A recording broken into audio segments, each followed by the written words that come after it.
বিশ্বজুড়ে ইসলাম নিয়ে যুক্তি, জ্ঞান ও প্রমাণের ভাষায় কথা বলার জন্য পরিচিত ডাক্তার জাকির নায়েক আবারও আলোচনায়। খবর ছড়িয়েছে তিনি আগামী 28 নভেম্বর ঢাকায় আসছেন একটি দাতব্য অনুষ্ঠানে যোগ দিতে।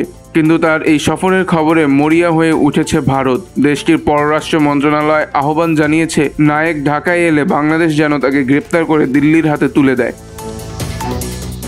বিশ্বখ্যাত ইসলামিক স্কলারকে ঘিরে ভারতের এই অস্থিরতা নতুন নয়। 2016 সালে বিজেপি সরকারের রোশানলে পরে দেশ ছাড়তে বাধ্য হন জাকির নায়েক।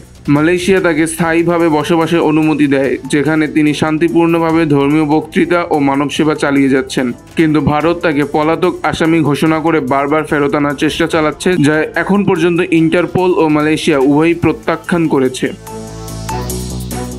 ভারতের অভিযোগ, জাকির নায়েক মানি লন্ডারিং ও উস্কানিমূলক বক্তব্য দিয়েছেন, অথচ তার বিরুদ্ধে আদালতে কোনো প্রমাণ হাজির করতে পারেনি দিল্লি। বরং দেখা গেছে তার পিস টিভি ইসলাম ও মানবতার শিক্ষা ছড়ানোর মাধ্যম হয়ে উঠেছিল, যা ভারতে ইসলাম বিরোধী রাজনীতির চোখে কাটা হয়ে যায়। 2016 সালে ভারত ও বাংলাদেশে তার চ্যানেল বন্ধ করা হয়, কিন্তু কোনো আদালত তাকে অভিযুক্ত প্রমাণ করেনি। এরপরও ভারত তাকে সন্ত্রাস অনুপ্রেরণাকারী হিসেবে চিত্রিত করতে সচেষ্ট থাকে।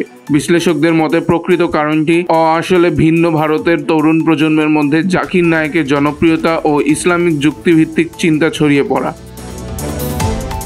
জিন্দাল বিশ্ববিদ্যালয়ের অধ্যাপক শ্রীরাম চৌলিয়া নিজেই বলেছেন, নায়েক ভারতের তরুণ মুসলমানদের মধ্যে প্রভাব ফেলেছেন। এই কারণেই সরকার তাকে ভয় পায়। অর্থাৎ যুক্তি ও বিজ্ঞানের আলোকে ইসলাম প্রচারের ক্ষমতাই ভারতের জন্য হুমকি হয়ে দাঁড়িয়েছে। অন্যদিকে মালয়েশিয়া, কাতার ও তুরস্কের মতো দেশগুলোতে নায়েককে সম্মানিত ইসলামী চিন্তাবিদ হিসেবেই দেখা হয়। তিনি সবসময় সন্ত্রাসবাদ ও সহিংসতার বিরুদ্ধে অবস্থান নিয়েছেন, যা তার অসংখ্য বক্তৃতা ও লেখায় স্পষ্ট। তবুও ভারতের বিজেপি সরকার তাকে দমন করতে চায়, কারণ নায়েক ধর্মীয় ভেদাভেদ নয়, বরং ন্যায়ের পক্ষে কথা বলেন।